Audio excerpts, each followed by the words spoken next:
7 មូលហេតុធ្វើឲ្យរថយន្តស៊ីសាំងច្រើនដោយផឹកទឹក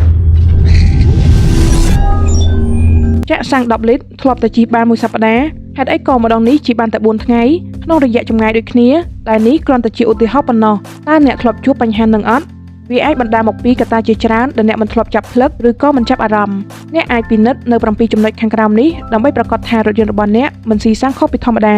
1. កង់រថយន្តស្ទើរខ្យល់កង់រថយន្តស្ទើរខ្យល់ជាបញ្ហាចម្បងមួយដែលធ្វើឲ្យរថយន្តស៊ីសាំងច្រើនដូចនេះចូលសពខ្យល់ឲ្យតឹងតាមការណែនាំស្ដីអំពីសម្ពាធខ្យល់ឲ្យបានត្រឹមត្រូវតែមាននៅក្នុងសៀវភៅណែនាំដែលមានភ្ជាប់មកជាមួយរថយន្តឬមានបិទ sticker ជិតកន្លែងអ្នកបើកបរ 2. sensor oxygen និងតម្រងខ្យល់ដំណើរការមិនស្រួល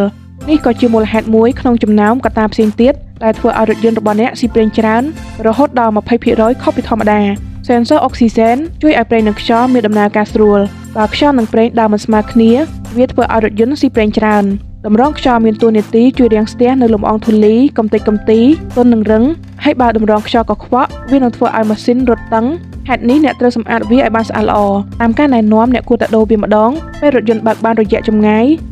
19,312 គីឡូម៉ែត្រទៅ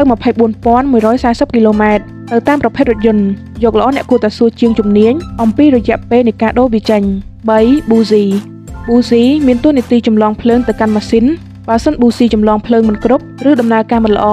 វានឹងធ្វើឲ្យរថយន្តស៊ីប្រេងច្រើនដូចគ្នាម្យ៉ាងទៀតរថយន្តដែលប្រើប្រាស់ប៊ូស៊ីមិនត្រឹមត្រូវទៅតាមប្រភេទរថយន្តក៏ធ្វើឲ្យវាចម្លងភ្លើងមិនគ្រប់ផងដែរតែនេះជាហេតុធ្វើឲ្យវាស៊ីប្រេងច្រើនករណីនេះកើតឡើងលើរថយន្តមួយទឹកដែលឈ្មួញលក់រថយន្តមួយចំនួនតូចដែលលក់រថយន្តឲ្យអ្នកអាចនឹងដោះដូរដាក់ប៊ូស៊ីមិនត្រឹមត្រូវឬប៊ូស៊ីមិនសូវមានគុណភាព 4. ប៊ិចសាំងដំណើរការមិនប្រក្រតីនេះដោយសារតែប៊ិចសាំងទទួលបន្ទុកបញ្ជូនសាំងទៅម៉ាស៊ីនហើយបើវាមានលេខកន្លែងណាសាំងច្បាស់ជាចូលក្នុងម៉ាស៊ីនតិចដែរហើយកត្តានេះនឹងធ្វើឲ្យរថយន្តរត់កញ្ឆក់ឬម៉ាស៊ីនបញ្ឆេះរអាក់រអួលដែលនាំឲ្យម៉ាស៊ីនស៊ីសាំងច្រើនខុសពីធម្មតា 5. ទម្លាប់បើកបរអ្នកបើកបរកញ្ឆក់រថយន្តរបស់អ្នកនឹងស៊ីប្រេងច្រើនដូចនេះបើកតាមសម្រួលធ្វើដូចនេះអ្នកក៏អាចជៀសផុតពីគ្រោះថ្នាក់ចរាចរណ៍បានដែរចំណុចមួយទៀតដែលអ្នកគួរយល់ដឹងគឺការបញ្ឆេះឡានចោលដើម្បីរងចាំនរណាម្នាក់បើមិនចាំបាច់អ្នកគួរតែពន្លត់ម៉ាស៊ីនដើម្បីសន្សំសំចៃប្រេងម្យ៉ាងទៀតការឧស្សាហ៍ចតរថយន្តចោលនៅក្រោមកម្ដៅថ្ងៃវាក៏អាចធ្វើឲ្យប្រេងសាំងឆាប់អស់ផងដែរដោយសារការរំហួតប្រេងសាំង 6. ប្រភេទប្រេងម៉ាស៊ីនដែលអ្នកកំពុងប្រើអាចបណ្ដាលឲ្យម៉ាស៊ីនស៊ីប្រេងច្រើនរហូតដល់ 2% ផងដែរអ្នកគួរតែប្រើប្រេងម៉ាស៊ីនដែលមានគុណភាពខ្ពស់កាត់បន្ថយការសឹករិចរិល